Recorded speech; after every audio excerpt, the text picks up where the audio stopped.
जय शिवराय मित्रांनो. तर आज आहे माझ्या बल्किंगचा 35वा दिवस आणि आज मी ट्रेन करणार आहे शोल्डर आणि लेग्स. त्याआधी कामावरून 8 वाजता सुट्टी करून आम्ही आलो नाश्त्याला, कारण वैभव लय दिवस झालं म्हणालता नाश्ता करूया. त्यानंतर घरी येऊन पिली ब्लॅक कॉफी आणि आलो जिमला. लेगच्या कंपाऊंड मुवमेंटसाठी पहिला व्हेरिएशन घेतला लेग प्रेस मशीन, त्याचे घेतले मी 4 सेट. दुसरा व्हेरिएशन माझा फेवरेट व्हेरिएशन आहे स्क्वॉट्स, त्याचे घेतले 4 सेट. आयसोलेशन मुवमेंटसाठी लेग एक्सटेन्शनचे 4 सेट, हॅमस्ट्रिंगचे 4 सेट आणि स्टँडिंग काफचे 4 सेट मारून मी वळलो शोल्डरकडे. शोल्डरसाठी पहिला व्हेरिएशन शोल्डर बार्बेल प्रेसचे 4 सेट, केबल लॅटरल राईजचे 4 सेट, फ्रंट रेजेसचे 3 सेट आणि रिअल डेल्टसाठी रिव्हर्स पेक डेकचे 4 सेट मारून मी वर्कआउट संपवला.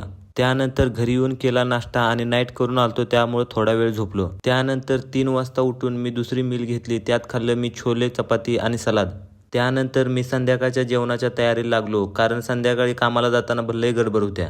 संध्याकाळच्या जेवणाला मी सोयाबीनची भाजी बनवली. 5 वाजता मी कॉफी बनवून पिली आणि थोडं रिलॅक्स व्हायला मी आलो गार्डनमध्ये. नंतर घरी येऊन जेवलो आणि आलो कामावर. तर मित्रांनो, आजच्यासाठी एवढंच बास. भेटूया पुढच्या व्हिडिओमध्ये. जर व्हिडिओ आवडला असेल तर लाईक करा, शेअर करा आणि फॉलो नक्की करा. जय महाराष्ट्र.